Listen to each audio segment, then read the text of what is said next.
हाय बच्चों। अभी कल हमने जो देखे थे सॉल्युबिलिटी के बारे में पढ़ा था और solubility basically solid liquid solutions के बारे में थी। ठीक है, solubility of solid liquid solutions. ठीक है, अब जो सॉल्युबिलिटी का नेक्स्ट पार्ट है that is gas liquid solutions. या ऑलरेडी मैं तुमको बता चुका हूं कि हम तीन ही टाइप के सॉल्यूशंस पढ़ेंगे, solid liquid, gas liquid and liquid liquid. तो अभी जो गैस लिक्विड वाला बता रहा हूं ये इसके अलावा इसमें पूरे के पूरे चैप्टर में और कुछ नहीं है। ठीक है, एक यही पार्ट है जिसको गैस लिक्विड सॉल्यूशन या हेनरीज लॉ कहते हैं। Like that is the मेनस्टे of this particular part. ठीक, अच्छा, हेनरीज लॉ में बोर्ड्स में तो क्वेश्चन आते रहते हैं एवरी ईयर। कभी डेफिनेशन पूछ लेगा, कभी एक छोटा सा क्वेश्चन दे देगा, है ना, कुछ ना कुछ उससे, या फिर कोई एक सिचुएशन दे देगा, है ना।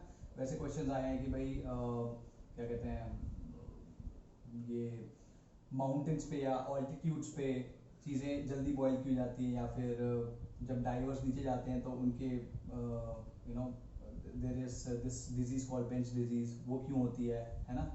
या फिर मतलब इसी तरह के कुछ क्वेश्चंस होते हैं जो कि हिंदी लॉ में पूछे जाते हैं। Got it.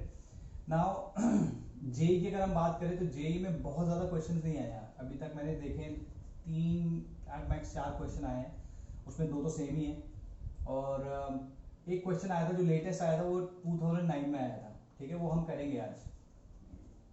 ठीक है जी, तो अभी हम हेनरीज लॉ को समझते हैं या फिर गैस लिक्विड सॉल्यूशन को समझते हैं। तो गैस लिक्विड सॉल्यूशन में लेट अस कंसीडर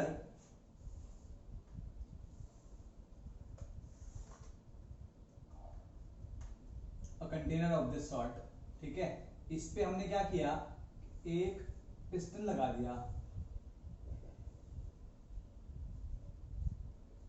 ठीक है जी, ये पिस्टन हो गया। ठीक, यहां पर हमने एक लिक्विड रखा है ए, और ये जो गोले गोले बना रहा हूं ये ए के मॉलिक्यूल्स हैं on the surface of that liquid.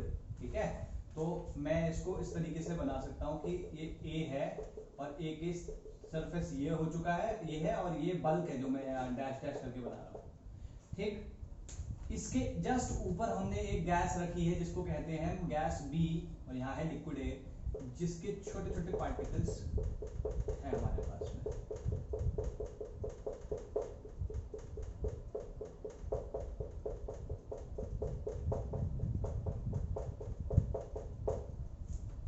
ठीक है, टेम्परेचर T है और इस गैस का पार्शियल प्रेशर, ठीक है भाई, पार्शियल प्रेशर,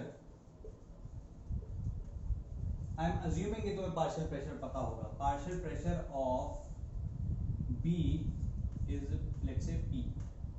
ठीक है जी, इसी पॉइंट पे मान लो हमने कहा है कि S is the solubility of gas B in liquid A at equilibrium। ठीक है जी, S is the solubility, ध्यान रखना भाई, P is the pressure। मान लो ऐसा कोई एक सिचुएशन है जिसमें एक पिस्टन रखा हुआ है, ये गैस के पार्टिकल्स हैं, यहाँ पे ये है। तो let's say eight T equals to 0, अभी T इक्वल्स टू 0 हम वो मान रहे हैं, वो पॉइंट मान रहे हैं जिसपे हमने इस लिक्विड को इस कंटेनर में इंट्रोड्यूस किया और उसके बाद पिस्टन लगाया और किसी तरीके से B गैस को इस कंटेनर में इंट्रोड्यूस किया ही है। दैट मीन्स कि इस पॉइंट पे जो T इक्वल्स टू 0 है, there is no molecule of B present in A, in the bulk of A। ठीक है, ये कौन सी सिचुएशन हुई, no molecule of B is present in the bulk of liquid A। ये यहां पे बिल्कुल शुरुआत है। अब let's say T equals to some T, मतलब किसी एक पॉइंट पे धीमे धीमे क्या होगा, ये भाई काइनेटिक थियरी ऑफ गैसेस में तुम्हें पता होगा कि जो गैस के मॉलिक्यूल्स होते हैं, गैस के पार्टिकल्स होते हैं, they keep moving in random directions and random velocities and they keep colliding with each other and the walls of the container. तो इसमें ये जो B के particles होंगे they will keep colliding with the walls of the container, है ना, and they will also collide with this surface. ठीक है, थोड़ा random velocity में भी आ सकता है, कोई थोड़ा अंदर चला जाएगा. तो तुम देख रहे होगे कुछ जो भी B के particles हैं they will be colliding with the surface of A. अब कुछ तो सरफेस से टकरा के वापस चले जाएंगे, जैसे फॉर एग्जांपल मान लो ये टकराया और ये वापस चला गया, लेकिन कुछ ऐसा करेंगे जो थोड़ा हाई वेलोसिटी के होंगे और अंदर घुस जाएंगे. ठीक, तो जब एज बी मॉलिक्यूल्स या molecules of B as molecules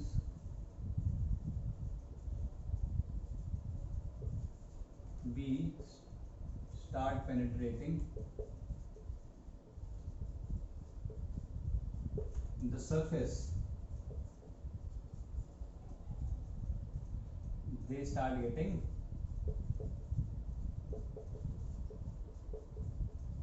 dissolved. ठीक है भाई, जैसे जैसे वो सरफेस में जाते रहेंगे, घुसते रहेंगे, हम कहेंगे कि वो डिसॉल्व हो गए. और ये प्रोसेस क्या होगा? This process is called dissolution. है ना, डिसॉल्व हो रहा तो ये प्रोसेस ऑफ डिसोल्यूशन हो गया. ठीक है, अब क्या है कि जो बी वाले पार्टिकल्स हैं, यहाँ पे बी पार्टिकल थोड़े बना भी देते हैं. बी पार्टिकल्स कहीं ऐसे इसमें बिखर चुके होंगे, और जैसा कल हमने देखा था कि कुछ सॉलिड पार्टिकल, जैसे सॉलिड लिक्विड सॉल्यूशन था, तो सॉलिड पार्टिकल्स भी क्या करते हैं, सॉलिड पार्टिकल्स भी एक दूसरे से टकरा के they come out of the solution, है ना, क्रिस्टलाइज हो जाते हैं. वैसे ही समझो कि ये जो गैस पार्टिकल्स है, या तो इनसे ही सॉल्वेंट के पार्टिकल से टकराया, ए के पार्टिकल से ही टकरा के, या फिर एक दूसरे से टकरा के they are going out of a. ठीक है, तो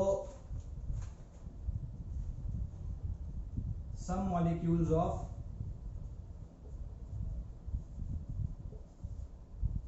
B dissolved in A will also start escaping A when they collide with each other or with molecules of it.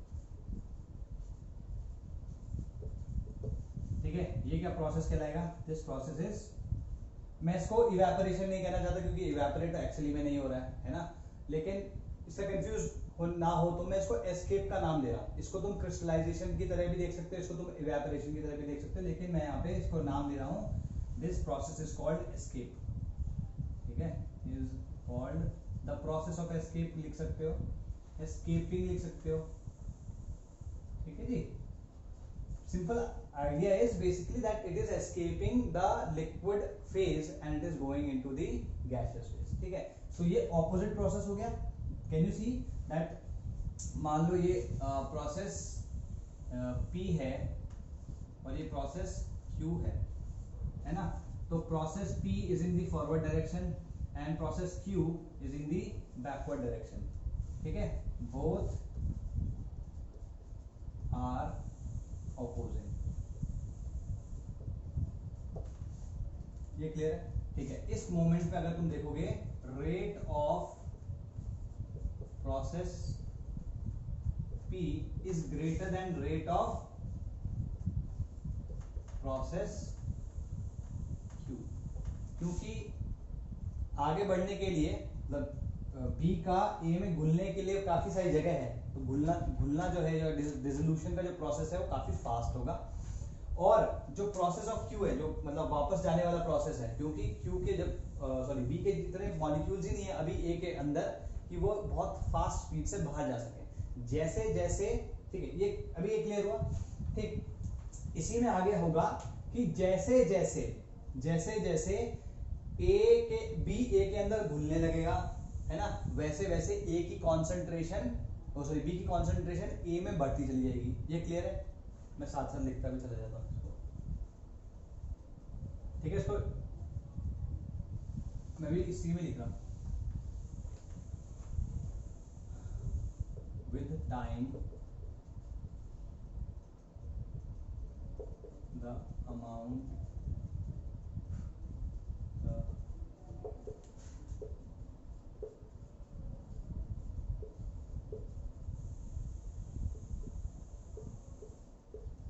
इसका मतलब इंक्रीज होता है, increase in number, increase in number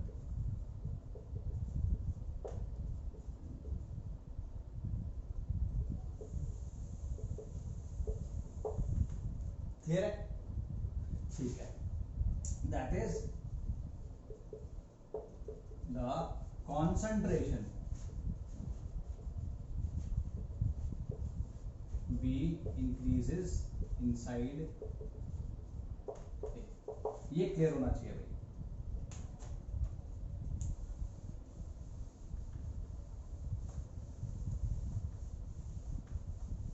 ठीक है,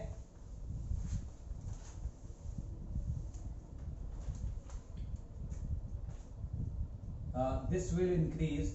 अच्छा, इसमें देखो, जैसे जैसे जो जगह अवेलेबल थी बी के लिए ए के अंदर, वो जब जैसे जैसे बी की कॉन्सेंट्रेशन बढ़ती जाएगी वो जगह घिरती जाएगी।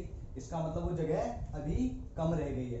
तो बी का जो घुलने का रेट है, जो स्पीड है, जिस स्पीड से बी ए में घुल रहा है, वो अभी कम हो जाएगी। मतलब रेट ऑफ, दैट इज, सो लिख सकते हैं rate of P decreases with time. ठीक है, as concentration of B has increased, so will the rate of Q. Therefore, rate of Q will increase with time.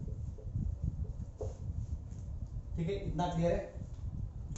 तो अब तीसरा टाइम आता है जिसको हम कहते हैं t इक्वल टू इंफिनिटी या t equal to T equilibrium. मतलब वो वाला टाइम जब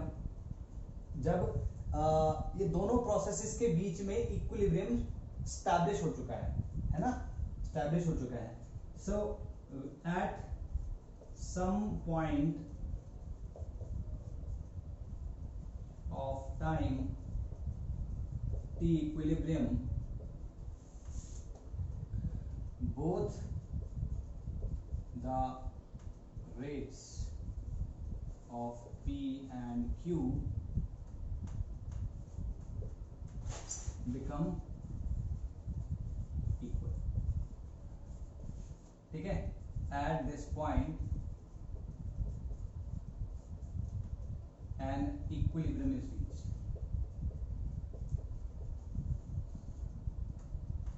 reached.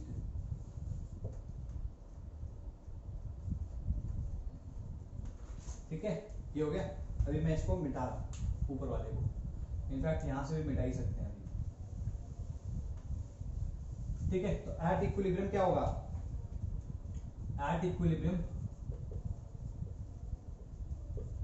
Rate of P will be equal to rate of Q, और हम कह सकते हैं that gas B is in equilibrium with, या gas is in equilibrium with liquid. ठीक है, या लिक्विड प्लस गैस कह लो। Got it? अच्छा, इस इक्विलिब्रियम की एक खासियत है, वो क्या, कि दैट दिस इक्विलिब्रियम इज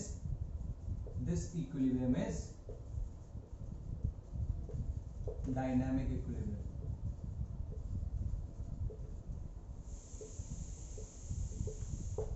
ये ध्यान रखो। ठीक है, तो इसमें सभी कुछ हमने कवर कर लिया। Some molecules blah blah blah, escaping opposite speed of resolution, rate of escaping, ठीक है। ठीक है। तो ये डायनेमिक इक्विलिब्रियम है। इसका मतलब क्या हुआ? इसका मतलब हुआ कि बोथ द प्रोसेस, अच्छा ठीक है, एक सेकंड रुक जाओ, पहले इसको एक्सप्लेन करने से पहले एक बात, चलो इसको एक्सप्लेन करने से पहले एक बात बताता हूँ भाई। जैसे जैसे बी डिसॉल्व होता जा रहा था, जैसे जैसे बी डिसॉल्व होता जा रहा था तो उसकी कॉन्सेंट्रेशन बढ़ती जा रही थी, ठीक है। अब क्या हुआ कि एक पॉइंट आया जब मतलब बी के डिसॉल्व होने का प्रोसेस और उसके एस्केप होने का प्रोसेस, दोनों का रेट इक्वल हो गया, तो उस वक्त बी की कॉन्सेंट्रेशन इनसाइड द लिक्विड वो कांस्टेंट हो जाती है, ठीक है। इसको एक सेकंड बाद में लिखना, पहले ये लिख लेते हैं। At this equilibrium, the concentration of B becomes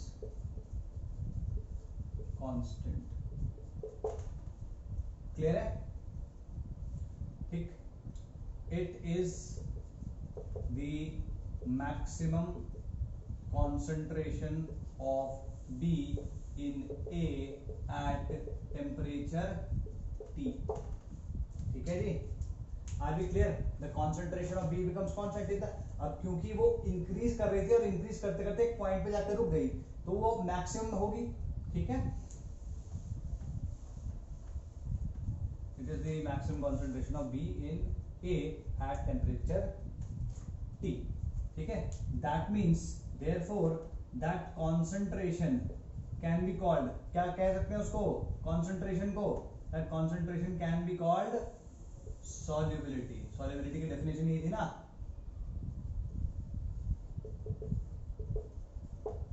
ठीक है। so that therefore concentration of B at equilibrium is equals to S, क्योंकि S तो solubility हमने बताया था। ओके, नाउ इसमें लिख सकते हो this equilibrium is dynamic. Dynamic से तुम्हें समझ में आता है कि भाई दोनों प्रोसेस चलते रहेंगे, लेकिन जो कॉन्सेंट्रेशन ऑफ बी है इन द सॉल्यूशन उस पर कोई फर्क नहीं पड़ेगा।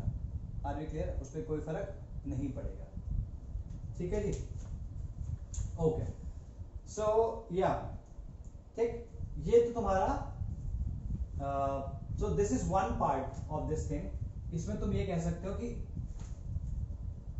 at partial pressure P the solubility is S, ठीक है, ये इंपॉर्टेंट है, ठीक है जी। अब हम कुछ और खुराफात करेंगे इसमें, थोड़ा सा कुछ और एक चेंज करेंगे, ठीक है। वो चेंज क्या है? चेंज ये है कि हम ना पिस्टन को थोड़ा सा दबा देंगे, थोड़ा सा नीचे ले आएंगे। तो let's say we are moving it with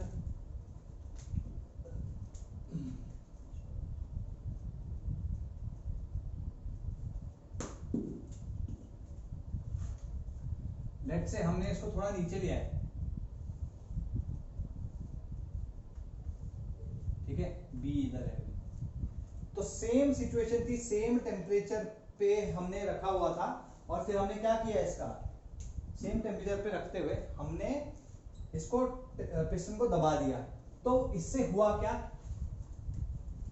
इससे ये हुआ कि तुम्हारा जो प्रेशर है बी का या partial pressure of be increase. तो इस पॉइंट पे रेड पे नहीं लेते हैं इसके लिए, ठीक है। तुम क्या करोगे इसके लिए भाई? इसके लिए यू विल हैव टू, इसको हाथ में रख देना, ठीक है। इसको क्या करोगे तुम लोग?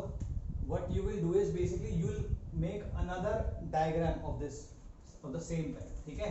उसमें पेन थोड़ा सा डिफरेंट यूज कर लेना।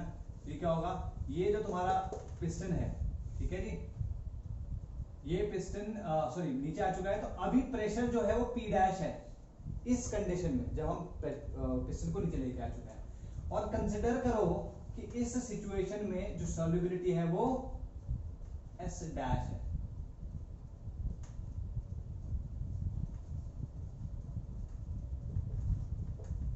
ठीक है।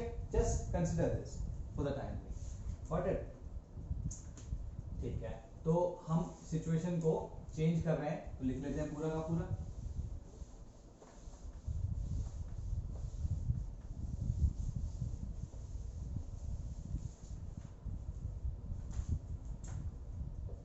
Now we bring the piston down at constant temperature. The pressure, यहाँ पे तुम लिख सकते हो P dash is greater than P. The pressure of या partial pressure of B increases and becomes P dash, ठीक है। Therefore P dash is greater than P. The solubility also changes to S dash. अब हमें देखना है कि S dash का S के साथ क्या रिलेशनशिप है, ठीक है जी। एक second, P dash, okay. Now अगर हमने प्रेशर बढ़ाया है, तो तुम्हें पता है प्रेशर कैसे महसूस होता है। प्रेशर महसूस होता है जब आप किसी like the number of collisions that the gas has on the surface of or the walls of that container, then we that is basically the pressure, ठीक है। और जितने ज्यादा नंबर ऑफ कोलिजन्स होंगे पर यूनिट टाइम, उतना ही ज्यादा pressure होगा। तो इसका मतलब क्या हुआ, अगर मैंने प्रेशर बढ़ाया तो जो नंबर ऑफ कोलिजन्स हो रहे हैं with the piston, with the walls of the container and with the surface of A, they have increased, ठीक है, चेंजेस हो जाएंगे। In this condition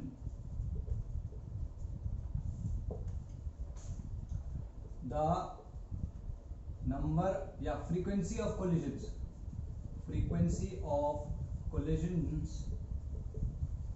of B molecules या molecules of B लिखेंगे, molecules of B of the molecules of B increases, hence the number of molecules of B getting या penetrating the surface of A increases। भाई जितना pressure ज्यादा होगा उतने number of collisions बढ़ेंगे, जितना नंबर ऑफ कोलिजन्स बढ़ेंगे उतना ही वो B के मॉलिक्यूल्स A में जा सकते हैं, hence concentration of B in A increases, ठीक है। अभी क्या हो चुका है कि धीमे धीमे अब इंक्रीज B की कॉन्सेंट्रेशन A में इंक्रीज होना शुरू होगी। अब अगेन पहले तो प्रेशर क्या था, पहले प्रेशर कांस्टेंट हो चुका था, इक्विलिब्रियम आ चुका था। अभी हमने प्रेशर बढ़ाया तो क्या हो गया, इक्विलिब्रियम डिस्टर्ब हो गया। अभी इक्विलिब्रियम आगे मतलब किसी पर्टिकुलर पॉइंट पे the system will try to reach an equilibrium, ठीक।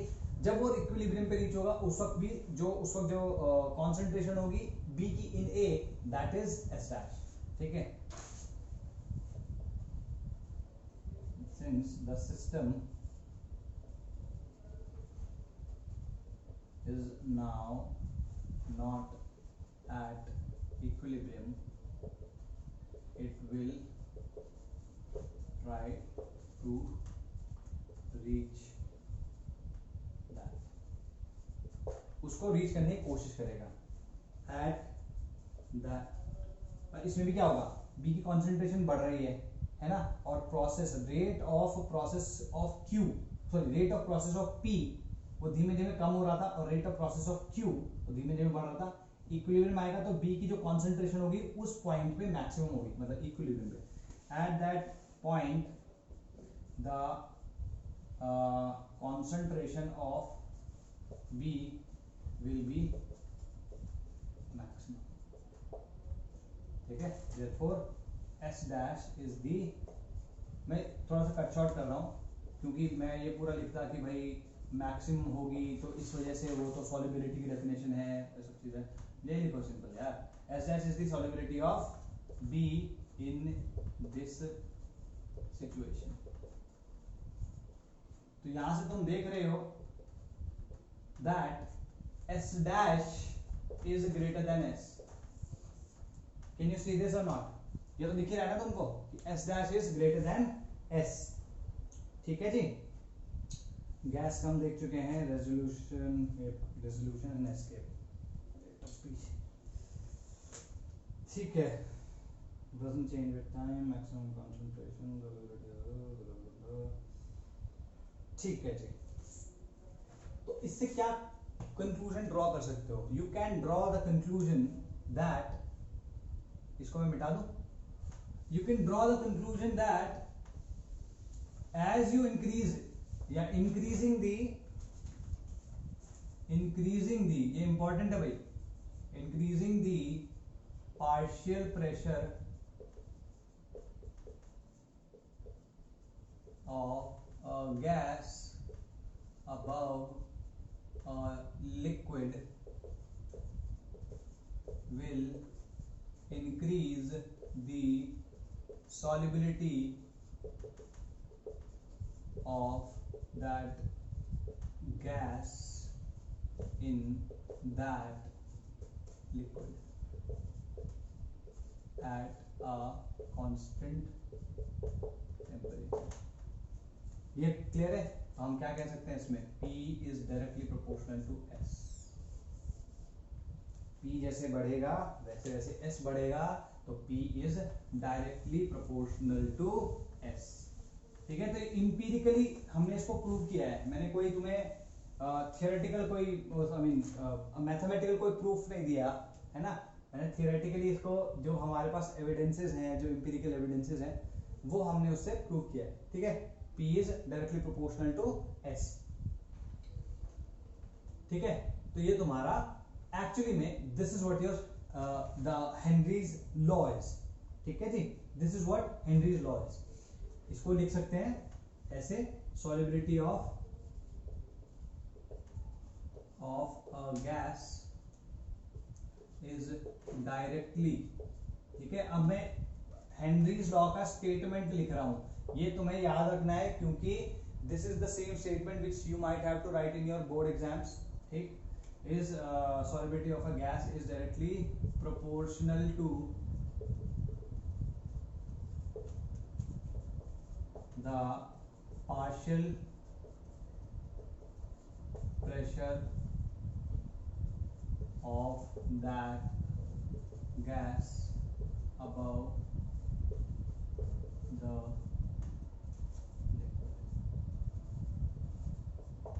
at a given temperature. ठीक है. टेम्परेचर पूरे थ्रू आउट कॉन्स्टेंट रहना चाहिए, तब जाके ये होल्ड, ये रिलेशनशिप होल्ड करेगी. P at constant temperature. ठीक है. क्लियर होगी बात? इसे नोट डाउन करो. मैं इसको मिटाना है अभी क्योंकि S जो है solubility, it can be expressed in several different ways. तो मान लो मैं इसको मिटा रहा हूँ भाई नीचे. इसकी डेफिनेशन तुम्हें याद रखनी है, मतलब there is no doubt in my mind about that. ठीक है. ये याद रखनी ही पड़ेगी. तो लेट्स से हमने इसे दो अलग तरीके से एक्सप्रेस किया. पार्शियल प्रेशर तो प्रेशर ही है. ये जो सॉल्युबिलिटी है हम इसे दो अलग अलग तरीके से एक्सप्रेस कर सकते हैं. एक होता है x और एक होता है m, मतलब मोल फ्रैक्शन, और ये हो गया molality. P is directly proportional to mole fraction. ठीक है. और इसमें मैंने क्या लिख दिया? P is directly proportional to m, molality. ठीक है जी. ये क्लियर रहना चाहिए. इस तरीके से भी एक्सप्रेस किया जा सकता है, इस तरीके से भी। हालांकि एनसीईआरटी में सिर्फ यही दिया है, ये नहीं दिया हुआ है, लेकिन कभी कभी क्वेश्चंस इस पे मैंने बने हुए देखे हैं और कुछ पता नहीं है जेई में, क्या पता इसी की तरफ से आ जाए, इसी की तरह से आ जाए क्वेश्चन। तो कैसे आएगा वो देखेंगे ना, वो बताऊंगा मैं, टेंशन मत लो। ठीक है, मान लो P1 प्रेशर पे S1, यहाँ पे कहते हैं P1 प्रेशर पे S1 सॉलिबिलिटी है गैस की, और P2 प्रेशर पे S2 सॉलिबिलिटी है गैस की, तो हम कह सकते हैं P1 upon P2 is equal to S1 upon S2। Similarly अगर P1 पे X1 होती और P2 पे X2 होती, किसकी, गैस की सॉलिबिलिटी या mole fraction in that liquid, तो हम क्या कहते हैं, P1 upon P2 is equal to X1 upon X2। किसी को कंफ्यूजन हो रहा है ना कि सर यहाँ S1 भी लिख रहे हो, यहाँ X भी लिख रहे हो, क्या, मेरे तो समझ में नहीं आया। तो S क्या है, सॉलिबिलिटी है, और सॉलिबिलिटी बेसिकली कॉन्सेंट्रेशन टर्म है। तो सॉलिबिलिटी को हम बहुत तरीके से एक्सप्रेस कर सकते हैं, जो कि हमने कॉन्सेंट्रेशन टर्म्स में ऑलरेडी देख लिया है, molality, molality, mole fraction, percentage weight by weight, percentage weight by volume, बहुत तरीके हैं, है ना। तो इसमें हम सिर्फ दो के बारे में ही देख रहे हैं, क्योंकि क्वेश्चंस इसी पे बनते हुए आए हैं, तो ज्यादा फालतू क्यों पढ़ना है। ठीक है जी, ये क्लियर होगी भाई बात, P1 upon P2 equal to X1 upon X2, ये क्लियर हो गया। ओके, नाउ इसी तरीके से अगर मैं मान लो जो सॉलिबिलिटी है उसको एक्सप्रेस कर रहा हूँ मोलैलिटी के टर्म्स में, तो let's say at P1 the molality of the gas in the liquid is M1 and P2 that is M2, हम क्या कहेंगे, P1 upon P2 equals to M1 upon M2।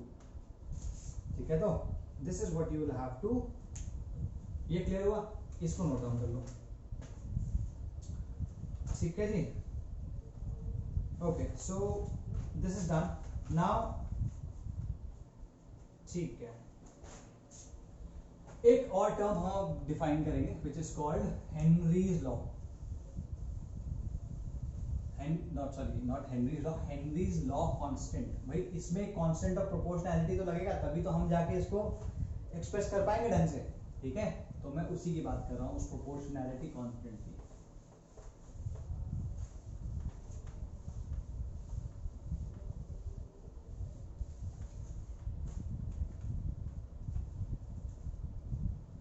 ठीक है, तो लिख रहा हूं हेनरीज लॉ कांस्टेंट। ठीक है, हेनरीज लॉ कांस्टेंट, तो P is directly proportional to X। अभी मैं S नहीं लिख रहा हूं, सिर्फ और X और N की ही बात करेंगे हम। P is directly proportional to X, तो हम इसको लिख सकते हैं P is equal to KX। In fact क्योंकि ये हेनरीज लॉ है तो हम इसको KX से डिफाइन कर देते हैं। What is this, this is constant of proportionality,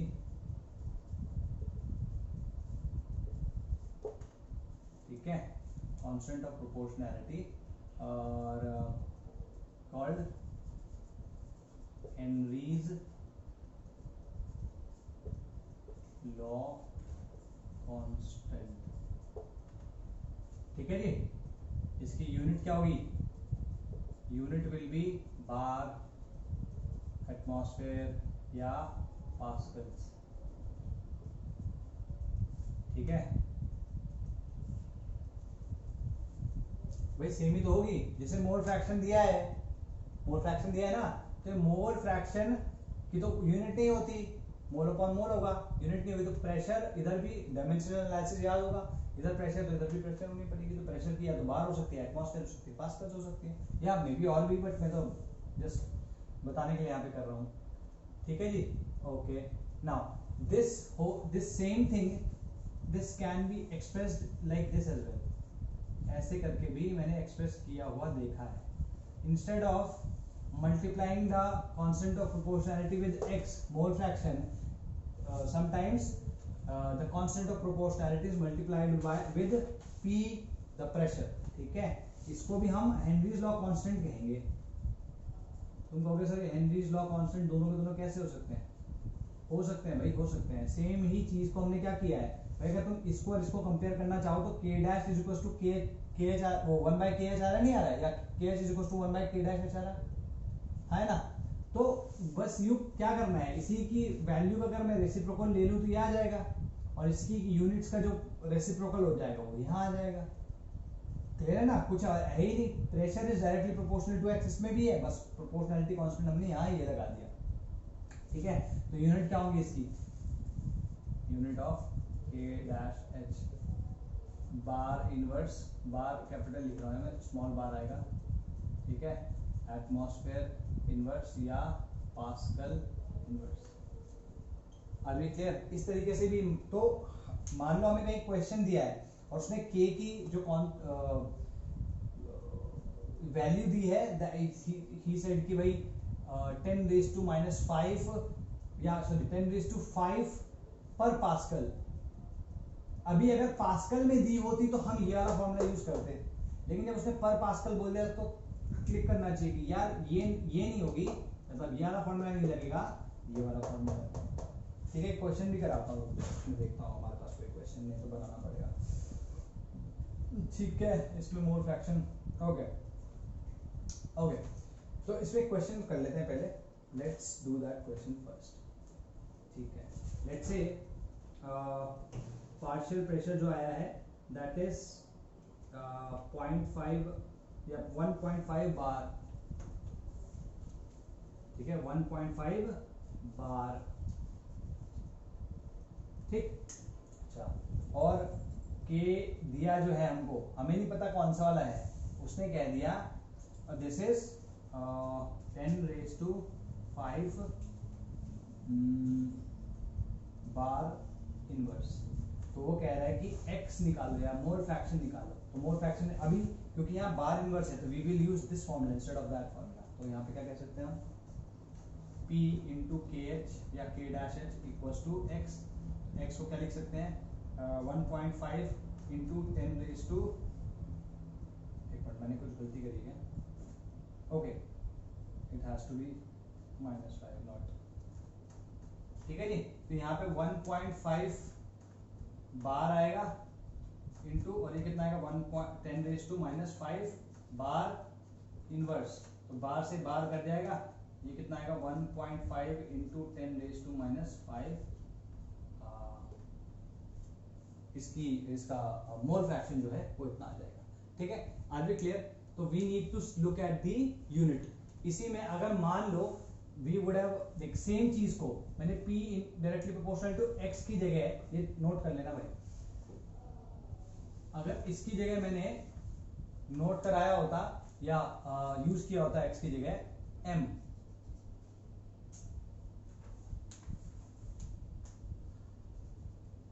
use किया होता है ना, P is directly proportional to n, तो मैं क्या करता, इसको लिखता P is equals to K double dash H M। Now again इसमें जो K डबल डैश है H, this is not the same as KH और K डैश H। ठीक है, तो हम क्या कह सकते हैं इसमें, that this is Henrys law constant.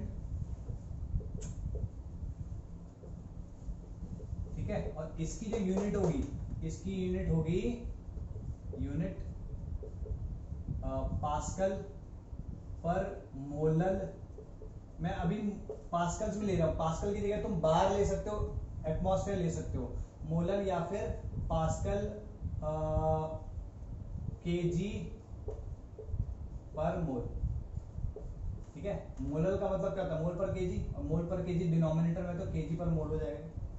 ठीक है, तो इस तरीके से अब अगर मान लो इसी तरीके से हमें, जैसे यहाँ पे क्वेश्चन में हमें बार इनवर्स दिया था, वहां पे हमें इस किसी मतलब प्रेशर केजी और पर मोल में हमें कोई वैल्यू दे दे, के डैश के मतलब के की, हेनरीज लॉ कांस्टेंट की, तो instead of using this and the previous one we will be using this. ठीक है, इसके क्वेश्चन भी कुछ एक दूंगा मैं, डोंट वरी अबाउट इट। तो या ठीक है, और ये ध्यान रखना है हमेशा that KH is not equal to K dash H is not equal to K double dash H। मतलब बहुत रेयर होगा कि इनकी वैल्यूज कभी भी सेम आएंगी। ठीक है, in general they are not equal. तो ये तुम्हारा, ठीक है, ये तुम्हारा हेनरीज लॉ हो गया। इसमें एक पॉइंट नोट करके लिख लो, to know which formula to be used, to know which formula to be used for Henry's law questions, look at the unit of Henry's law constant and decide. ठीक है, तीनों की मैंने यूनिट लिख दी है, इस तरीके से तुम देख सकते हो. Got it.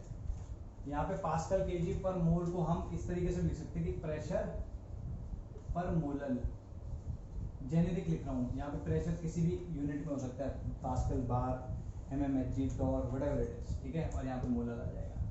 Got it. चलो जी, अब इसको मिटा देते हैं. आई थिंक ये तो कंप्लीट हो गया. अब हमारा नेक्स्ट पार्ट आता है. ठीक है, वो क्या है वो देखते हैं. इसमें तुमने देखा कि इसकी जो कॉन्सेंट्रेशन थी, मतलब गैस की जो कॉन्सेंट्रेशन थी, वो किस पे डिपेंड करी? प्रेशर पे. एट कांस्टेंट टेम्परेचर वो प्रेशर पे किस तरीके से वेरी करी या किस तरीके से डिपेंड करी, वो हमने इसमें देखा है. ठीक है, हेनरीज लॉ में. नेक्स्ट जो हम देखेंगे that is the dependence of solubility on temperature. तो लिख लो इसको heading, dependence of solubility on temperature. अरे एक मिनट यार, इससे पहले ना तुम्हें वो करा देते हैं, इससे पहले तुम्हारे कैरेक्टरिस्टिक्स करा देते हैं. ठीक है, हेनरीज लॉ के कैरेक्टरिस्टिक्स करा देते हैं पहले तुमको, फिर तुम्हें ये सब कराएंगे. ठीक है जी. तो कैरेक्टरिस्टिक्स के साथ में हमारे पास लिमिटेशंस और वो भी है. ठीक है, ठीक है. तो कैरेक्टरिस्टिक्स लिखो हेनरीज लॉ कांस्टेंट की. ठीक है, कैरेक्टरिस्टिक्स ऑफ KH. अभी ये जो KH लिखा है ना, ये सबसे पहले वाले फॉर्मूले का है, K डैश एच और K डबल डैश एच के लिए. तो पहली तो चीज क्या है, it will have units of pressure. ठीक है. सेकंड, डिफरेंट गैसेस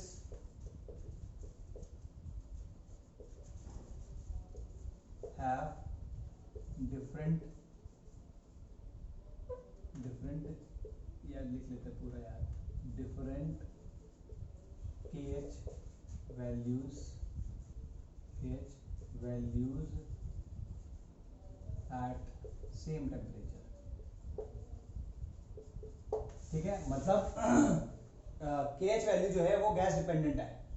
ठीक है ना, गैस डिपेंडेंट है. जैसे जैसे गैस चेंज करोगे KH वैल्यू चेंज होगी. थर्ड, गैस मतलब KH value of same gas. अगर सेम गैस को हम किसी मतलब दो डिफरेंट सॉल्वेंट्स में डिसॉल्व कर रहे हैं तो उसमें भी KH वैल्यू डिफरेंट आएगी. तो KH वैल्यू मतलब ये हुआ कि सॉल्वेंट डिपेंडेंट भी है. ठीक है, KH value solvent dependent. KH value of gas is different for different solvents at the same.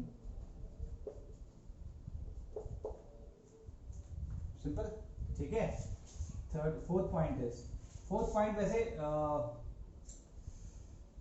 Temperature के ऊपर है, इसको भी समझाऊंगा, पहले लिख लो यहाँ पे.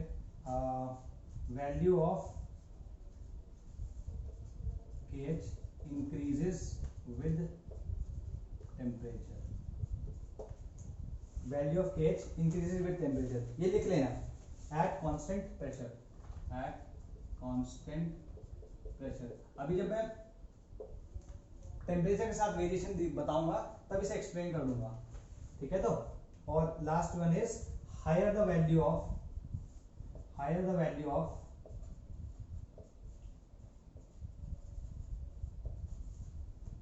KH, more liquefiable it is. Sorry, not more liquefiable. Less या lower the solubility of that gas in a liquid। ये ध्यान रखना भाई, ठीक है। ये कैरेक्टरिस्टिक्स हैं, ये सारी की सारी नोट डाउन कर लो। Got it. टेम्परेचर के साथ वेरिएशन देखते हैं, फिर उसके बाद इसके कुछ क्वेश्चन देखेंगे, लिमिटेशंस भी देखेंगे, एप्लीकेशंस भी देखेंगे, है ना। तो टेम्परेचर और टेम्परेचर और नेचर ऑफ द सब्सटेंस के ऊपर भी इसको देख लेते हैं, इसकी डिपेंडेंस, ठीक है। तो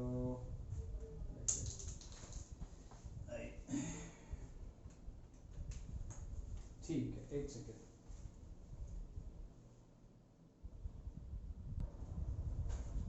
ठीक है, तो टेम्परेचर का देख लेते हैं अब क्या डिपेंडेंस है।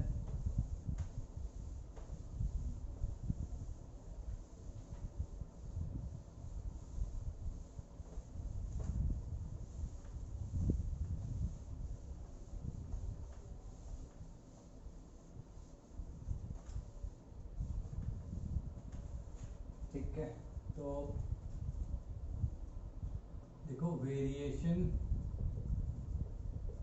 of solubility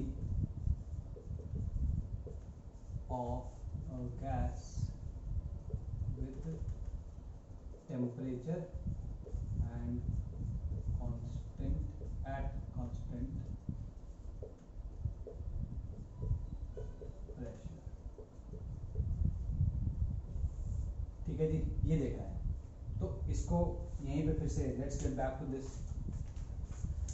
अभी ये पिस्टन सेम उसी हाइट पे रहने दो, ठीक है। टेम्परेचर तुमने बढ़ाया है, प्रेशर सेम रखा है, टेम्परेचर बढ़ाया। अभी देखो जब ये B डिसॉल्व हुआ A में, तो B और A मॉलिक्यूल्स के बीच में कुछ इंटरैक्टिव फोर्सेज या अट्रैक्टिव फोर्सेज बन गए होंगे। जब तुम टेम्परेचर बढ़ा दोगे, ठीक है, तो वो एक तो वो इंटरैक्टिव फोर्सेज जो है या अट्रैक्टिव फोर्सेज है वो वीक हो जाएंगे, ठीक। दूसरा क्या है, उनकी एनर्जी बढ़ेगी तो एक दूसरे से टकरा के उनका एस्केप होने का जो रेट है वो बढ़ जाएगा, ठीक है। तो इस तरीके से देखो, consider at an equilibrium condition, consider that at equilibrium condition we increase the temperature T at constant pressure। This will weaken the bonds, this will weaken the bonds of weaken the bonds between B and A and increase the rate of escape या rate of escape कौन सा था, Q of B, ठीक है। तो इससे क्या होगा कि इक्विलिब्रियम उल्टा शिफ्ट होने लग जाएगा, मतलब वो बाहर निकलने लग जाएगा। तो तुम्हारा जो, तो ठीक है, rate of escape of B बढ़ जाएगा, तो this increases, sorry, this decreases the concentration of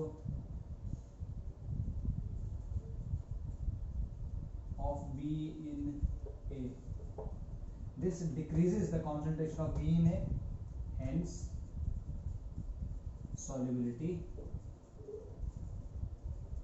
decreases with increase in temperature। ये क्लियर है, ठीक है। ये यहाँ समझ में आ गया। अभी जो KH की मैं बात कर रहा था कि KH जैसा है वैसा, मतलब टेम्परेचर के साथ KH बढ़ता क्यों है, तो देखो भाई P equals to KH into X था, है ना। अच्छा, P हमारा कांस्टेंट है। इस केस में अगर तुम देखो तो हमने P कांस्टेंट रखा हुआ है, ठीक है जी, P कांस्टेंट रखा हुआ है। X हम देख रहे हैं कि जब टेम्परेचर बढ़ाते हैं तो X डिक्रीज करता है, ठीक है। तो जब दो क्वांटिटीज का सम, सॉरी दो क्वांटिटीज का मल्टीप्लिकेशन कांस्टेंट हो और उनमें से एक क्वांटिटी डिक्रीज कर रही हो तो दूसरी क्वांटिटी को इंक्रीज करना ही पड़ेगा, ठीक है। ये मैथ्स के टीचर से पूछना, रेक्टेंगुलर हाइपरबोला कहते हैं, ठीक है। X Y equals to C, C is a constant. If x increases, y decreases. If y increases, x decreases. तो एक अगर ऊपर जाएगा तो दूसरा नीचे आना पड़ेगा, तो यहाँ पे एक नीचे जा रहा है तो दूसरे को ऊपर आना पड़ेगा। तो अभी समझ में आ गया कि KH बढ़ेगा क्यों, ठीक है जी। और जिसका जितना ज्यादा KH होता है, अब इसको देखो, प्रेशर तुमने सेम रखा हुआ है, अगर KH ज्यादा होगा तो X कम होगा ना। अगर KH ज्यादा, मैं टेम्परेचर बढ़ाने की बात नहीं बोल रहा, मैं कह रहा हूँ कि दो अलग अलग गैसेस हैं, है ना, एक का KH 1 है, एक का KH 10 है, let's say, just for to give an example, एक का KH 1 है और एक का KH 10 है। तो इसमें पार्शियल प्रेशर हमने दोनों गैसेस का सेम रखा हुआ है।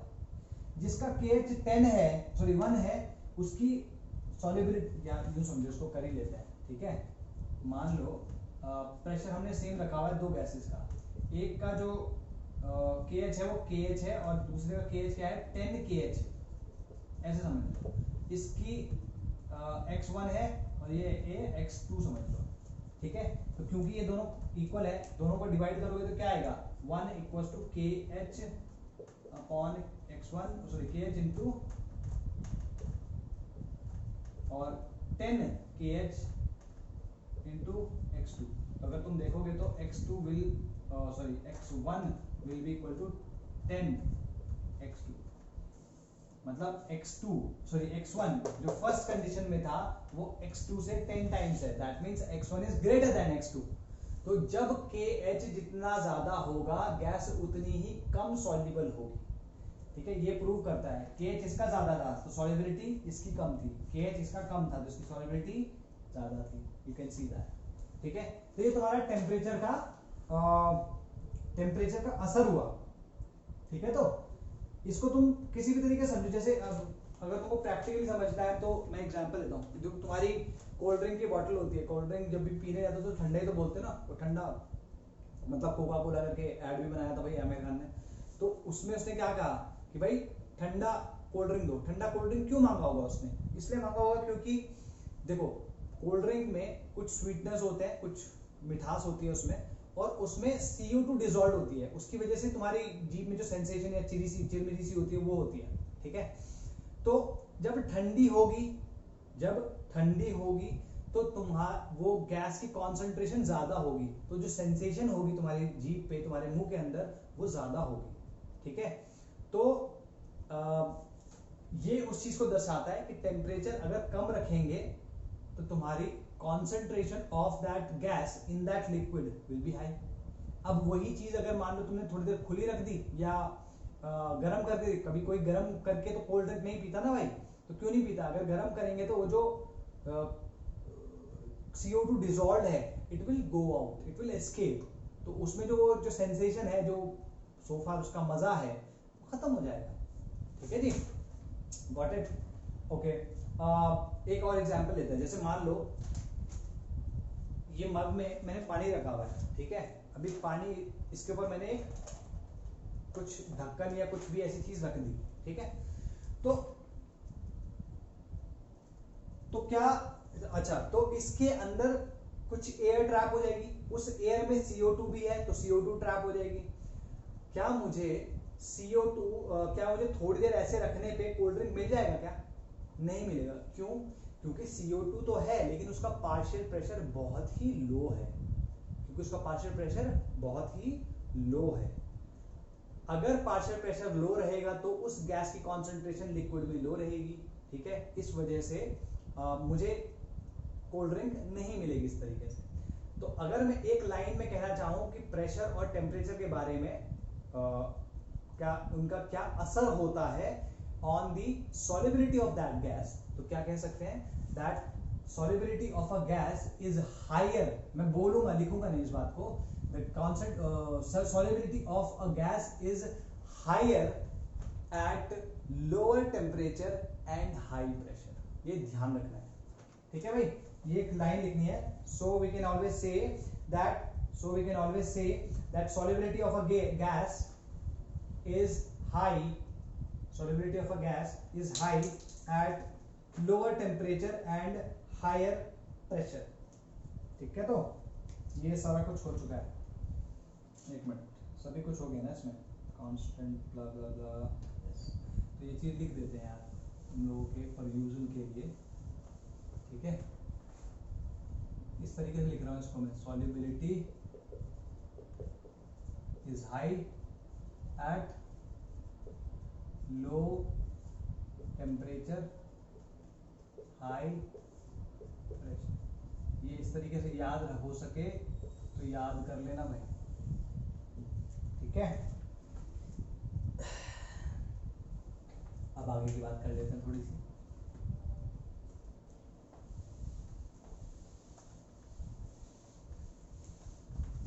एक और फैक्टर है, उसके बाद भी बात करेंगे, पहले एक छोटी सी चीज लिख लो, दैट इज दिस। अगर मैं ग्राफ ड्रॉ करना चाहूं, प्रेशर, पार्शियल प्रेशर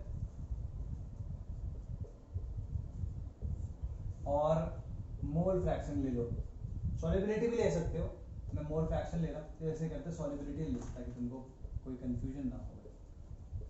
सॉल्युबिलिटी, ठीक। तो ये जो ग्राफ होगा, it will be straight line passing through origin, और इसका स्लोप कितना होगा, you guessed it right, K H, ठीक है, because P is equal to के।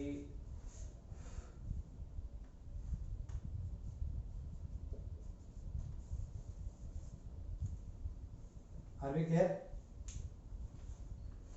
ठीक है। अब नेक्स्ट लिखो,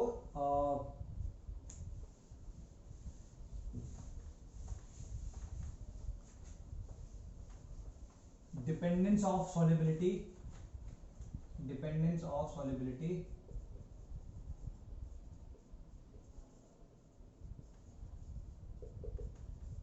on the nature of the substances, ठीक है। वो लिक्विड कैसा है, वो गैस कैसी है, उस पे क्या फर्क पड़ेगा, उसका क्या फर्क पड़ेगा सॉल्युबिलिटी पे। तो पहले लिखो, मोर लिक्विफाइबल द गैस, मोर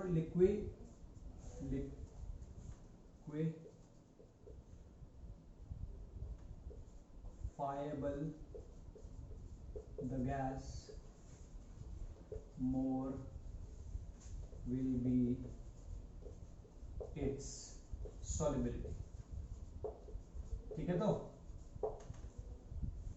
लिक्विफाइल, जितनी भी ज्यादा लिक्विफाइबल होगी उतनी ही उसकी ज्यादा सॉल्युबिलिटी होगी, ठीक है जी। अब सॉल्युबिलिटी को अगर ज्यादा है तो हम क्या कह सकते हैं, more liquefiable the gas, more will be its solubility.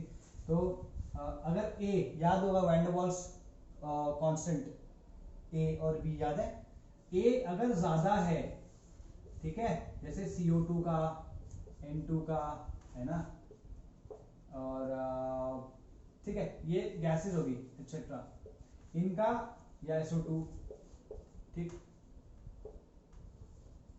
इनका ए ज्यादा होता है, मोर लिक्विफाइबल,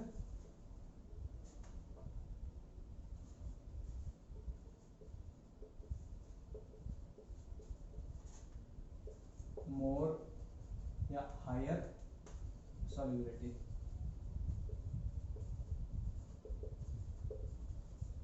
ठीक है। और अगर ए लोअर है, मतलब ये कि ए लोअर होने का मतलब क्या होता है, लेस लिक्विफाइबल, लेस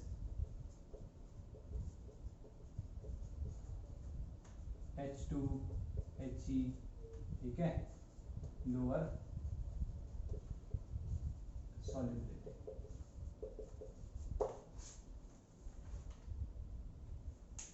क्लियर है भाई, सिंपल इनफ, ठीक है। अच्छा, एक और रीजन है इसमें, अगर मान लो तुमने बी को ए में मिलाया और बी और ए के बीच में कुछ अलग टाइप के डिस्टिंक्ट इंटरैक्टिव या अट्रैक्टिव फोर्सेस डेवलप हो गए, जैसे कि हाइड्रोजन बॉन्डिंग, अगर ऐसा होता है, ठीक है, तो तब लिक्विफाइबिलिटी या जो सॉल्युबिलिटी है वो बढ़ जाएगी, ठीक है। In case there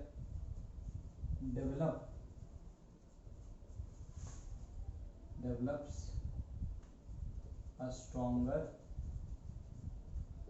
attractive force between the gas and the liquid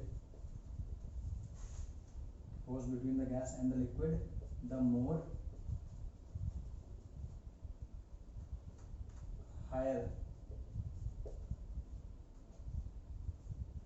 will be the higher will be the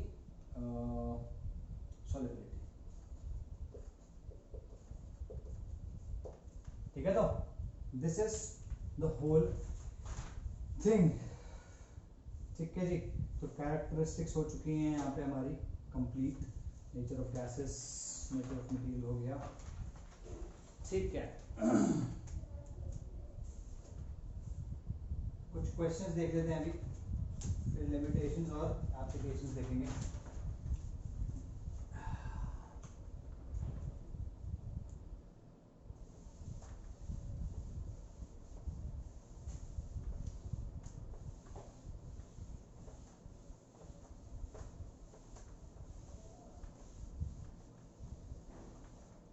ठीक है, एक क्वेश्चन है तुम्हारा Intex question. This is 2.6.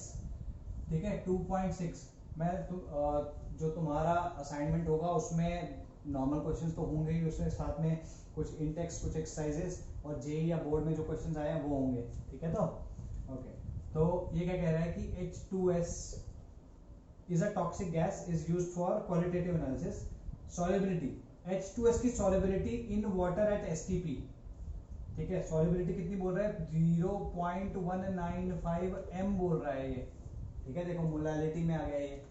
H2S की जो कॉन्सेंट्रेशन या सॉल्युबिलिटी है वो 0.195 m है एट STP, मतलब यहाँ पे टेम्परेचर और प्रेशर दिए हुए हैं हमें. ठीक है, ओके. नाउ ये कह रहा है कैलकुलेट हेनरीज कांस्टेंट. ठीक है, तो कैलकुलेट KH ये बोल रहा है. सिंपल सा क्वेश्चन है, कुछ भी नहीं है, तो स्ट्रेट फॉरवर्ड क्वेश्चन है. टेम्परेचर तो हमें मतलब नहीं है क्योंकि P is equal to KH या KHX या KHM is what is being used. और जो ये तुम्हारा प्रेशर है ये पता है हमको, है ना. प्रेशर क्या है? प्रेशर या तो एटमॉस्फेयर में कह सकते हो, सॉरी STP पे तो बार में होता है ना. हम लिख सकते हैं कि आंसर में P is equals to KH into X. तो प्रेशर की जो यूनिट हम यूज करेंगे वही यूनिट इसकी भी आएगी. कैसे आएगा? KH will be equal to P upon X, sorry M not X, M molality. ठीक है, तो P क्या आ जाएगा? P यहाँ पे क्या है? 1 बार, तो 10⁵ पास्कल्स मान लो इसको, अपॉन M कितना है? 0.195 M या मोलल. ठीक है, तो ये कितना आ जाएगा? 0.2 मानो इसको, तो 5 इंटू या 5 के आसपास, मतलब इसको कर लेना पास्कल्स पर मोलल, अराउंड दिस. ठीक है, ये स्कूल में भी तुम्हें करके देना ही होगा. Got it. अच्छा, एक जेई वाला क्वेश्चन करते हैं. जेई 2009 का क्वेश्चन है, इसमें कैलकुलेशन ही बची भाई, वो खुद करना है. ठीक है, ठीक है. जेई का क्या क्वेश्चन है? ये कह रहा है, अच्छा, N2 गैस इन वाटर. ठीक है, N2 को हमने वाटर में मिलाया. पूरा क्वेश्चन नहीं पढ़ रहा हूं, बस समझा देता हूं. N2 को हमने वाटर में मिलाया. ठीक है, इस पर्टिकुलर प्रोसेस के लिए जो KH है दैट इज 1.0 इंटू 10⁵ एटमॉस्फेयर्स. ये क्लियर रहेगा? एटमॉस्फेयर पास प्रेशर की ये यूनिट है. इसका मतलब क्या होगा? हम यूज करेंगे formula P equals to KH into X या M, जो भी होगा. नहीं सॉरी, पास्कल है ना, हाँ सॉरी, एटम्स में है ना, और कुछ नहीं तो X वाला यूज होगा. You need to remember this. Okay, now it is saying the mole fraction of N2 in air. N2 mole fraction in air, N2 का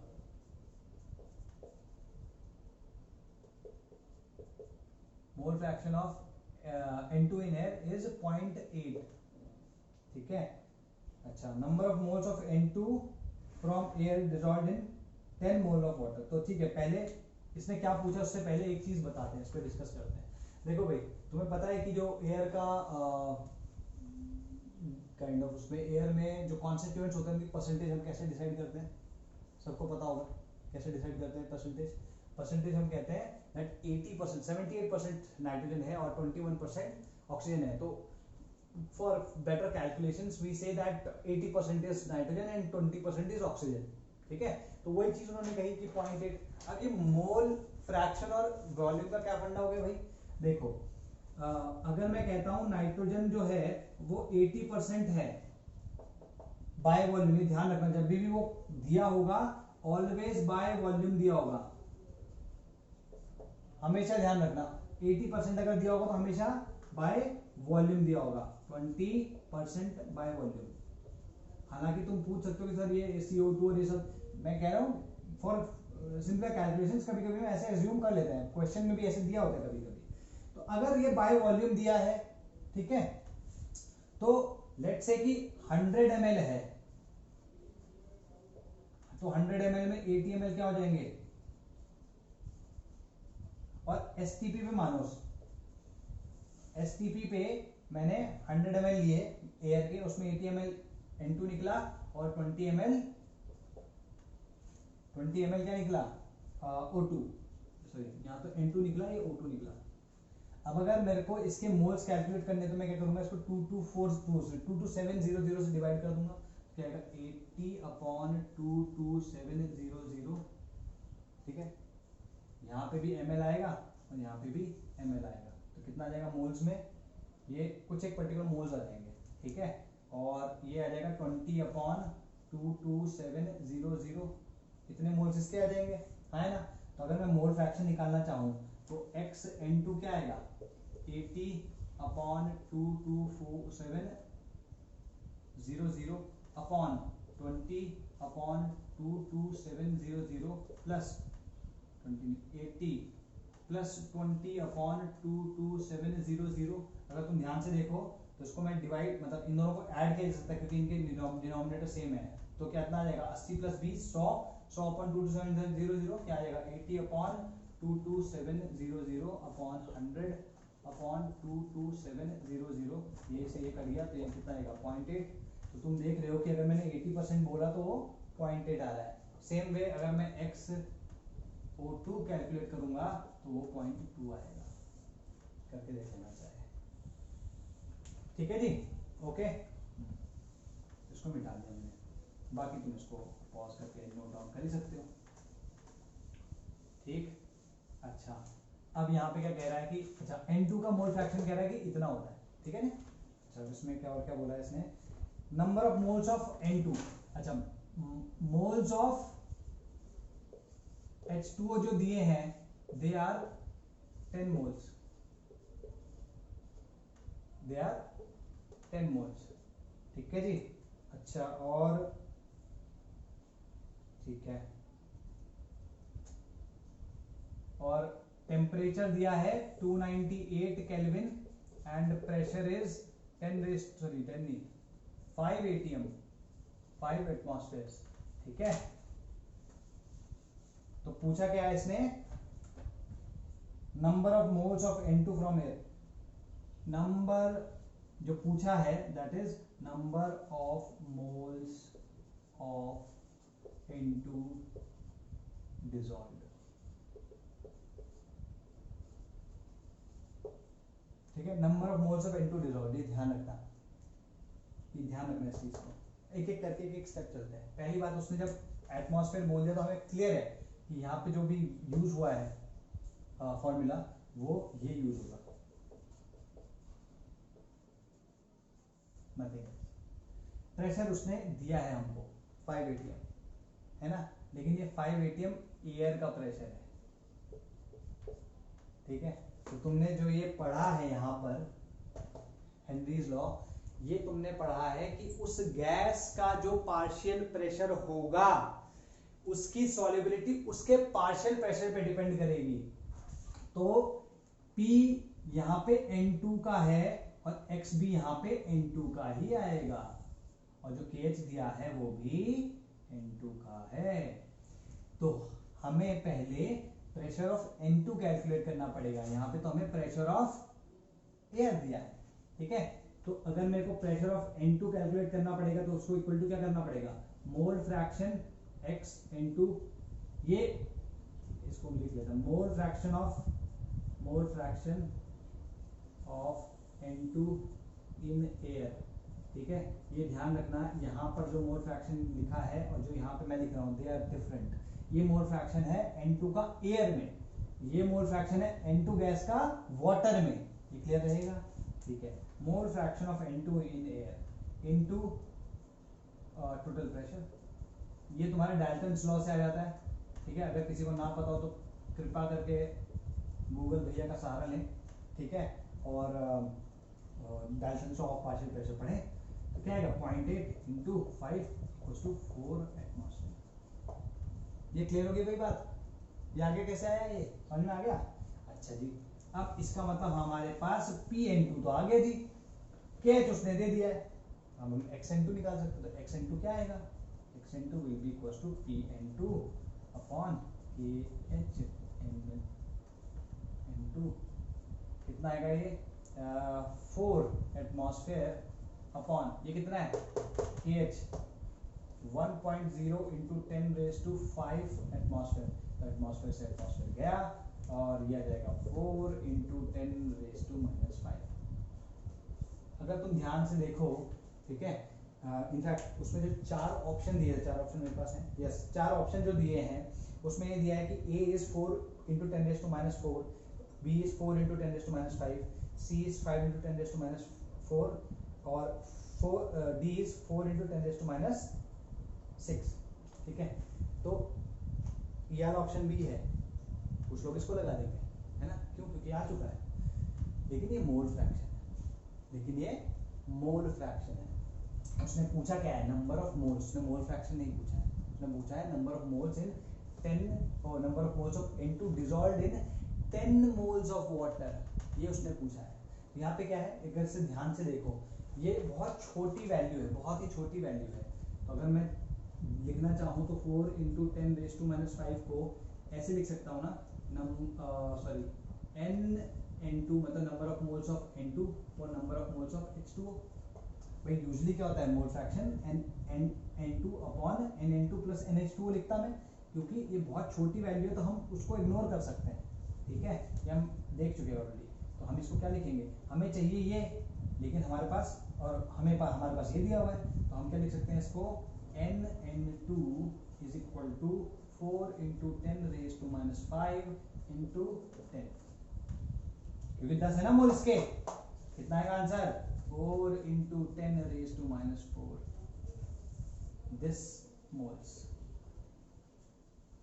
दिस इज द आंसर। ठीक है, ए आंसर है, B नहीं। Got it? तो simple question था, कुछ भी नहीं था। ठीक है, इसको उतारना है। अभी लिमिटेशंस बताऊंगा, लिमिटेशंस देखो, लिमिटेशंस लिखना शुरू करो। लिमिटेशन पहले हम बोल चुके हैं कि भाई प्रेशर लो होना चाहिए, तो प्रेशर बहुत हाई हो गया तो ये एप्लीकेबल नहीं होगा, तो pressure should not be too high else this law is not applicable. ठीक, नहीं sorry, pressure should not be too low not too high, should not, pressure of the gas should not be, pressure तो high होगा तो सही रहेगा, एक second, temperature अगर high होगा तो डेफिनेटली नहीं होगा। ठीक है, लिखो इसमें, pressure of a gas should not be too high, मतलब लो पे तो डेफिनेटली एप्लीकेबल नहीं है, अगर बहुत ज्यादा हाई हो गया तो गैस लिक्विफाई भी कर सकती है, तो उस केस में ये लॉ इस तरीके से एप्लीकेबल नहीं होगा। Second, temperature should not be too low, अगर बहुत ही कम हो गया तो हो सकता है गैस लिक्विफाई कर जाए, ठीक है, ठंडी हो जाएगी तो लिक्विफाई कर जाए, तो भी ये एप्लीकेबल नहीं होगा। तीसरा पॉइंट है, gas should not be highly soluble in water या highly soluble in the solvent, उसमें सॉल्युबल नहीं होनी चाहिए बहुत ज्यादा, अगर बहुत ज्यादा हाइड्रोजन बॉन्डिंग बन गई या बहुत ज्यादा सॉल्युबिलिटी हो गई तो भी ये लॉ एप्लीकेबल नहीं है। Fourth is, gas should not undergo any reaction with the solvent, gas should not go undergo any reaction, कोई रिएक्शन नहीं होनी चाहिए, अगर रिएक्शन होगी तो फिर इस सब जो हमने कुछ किया है इसका कोई मतलब नहीं बनेगा। ना ही, लाइक फिफ्थ पॉइंट इज, ना ही एसोसिएशन ना ही डिसोसिएशन, तो gas should not undergo association और डिसोसिएशन इन द सॉल्वेंट। ये पांच तुम्हारे लिमिटेशंस हो गए। ठीक है, and now the last one point is इसमें कुछ क्वेश्चंस मैं तुम्हें दे दूंगा। Last is the application of Henry's law. Application of Henry's law, application of Henry's law. Cold drink की बात करते हैं। कोल्ड ड्रिंक के बनाने में काम आता है। भाई क्या करते हो तुम, किसी बॉटल वाली जो कोल्ड ड्रिंक होती है उसमें हम क्या करते हैं, उसको एक बहुत टाइट कैप से बांध के रखते हैं, मतलब उसका मुंह वो बंद करके रखते हैं ताकि उसके अंदर की जो गैस है वो बाहर ना निकल सके, और कोशिश करते हैं कि हम उसके अंदर बहुत हाई प्रेशर पे, मतलब उस कोल्ड ड्रिंक को ठंडा करके उसके अंदर हाई प्रेशर पे हाई प्रेशर पे गैस डाल दें और उसको ऊपर से बंद कर दें। तो कोल्ड ड्रिंक्स बनाने के लिए ये एप्लीकेशन में आता है।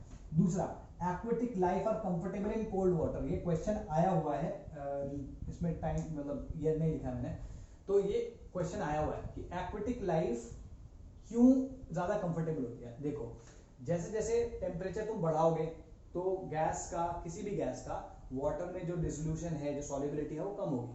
टेम्परेचर घटाओगे तो बढ़ जाएगी, है ना। तो ऑक्सीजन भी गैस ही है, या यूं समझो एयर की जो सॉल्युबिलिटी है in water, it increases with decrease in temperature. तो इसी तरीके से O2 की भी सॉल्युबिलिटी इंक्रीज करेगी विद डिक्रीज इन टेम्परेचर। ये क्लियर हो गया, ठीक है। तो तो जैसे जैसे टेम्परेचर, अगर टेम्परेचर लो रहेगा तो ऑक्सीजन की अवेलेबिलिटी रहेगी and the aquatic animals or fishes will be more comfortable in the water.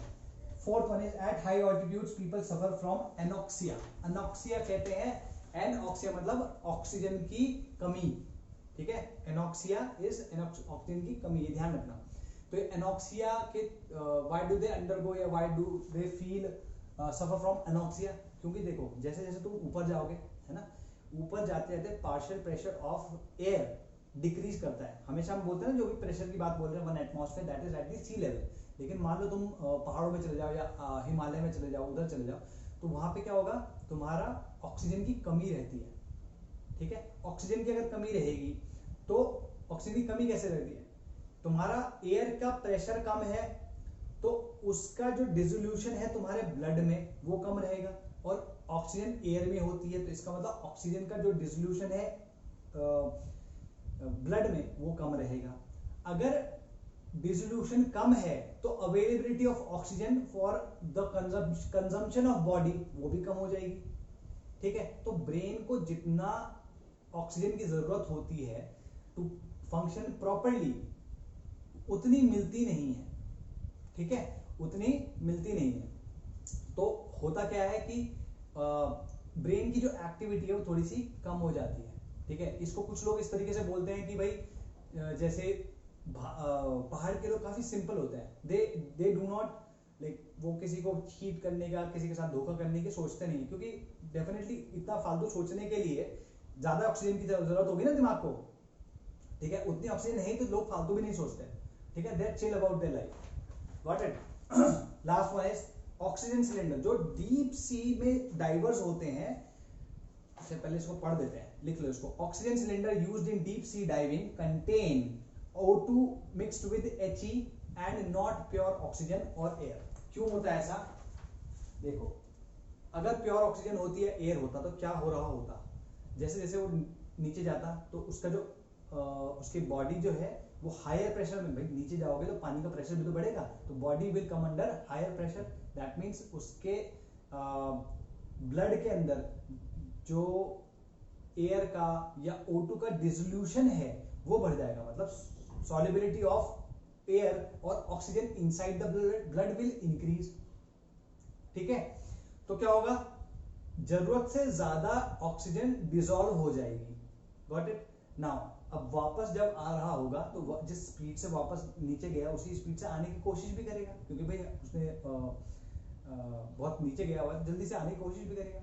अब जल्दी जल्दी आने की कोशिश करेगा तो क्या होगा, प्रेशर में डिफरेंस आने लगेगा, प्रेशर कम होने लगेगा। अगर प्रेशर कम होने लगेगा तो सॉल्युबिलिटी कम होने लगेगी एयर या ऑक्सीजन की।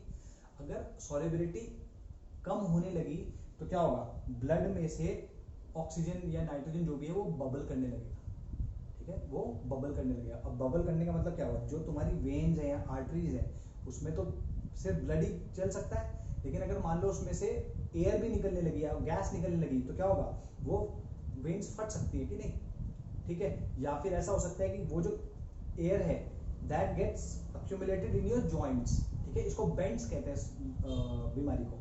ये बेंड्स वाली बीमारी हो जाती है, जॉइंट्स पे ये अटक जाती है।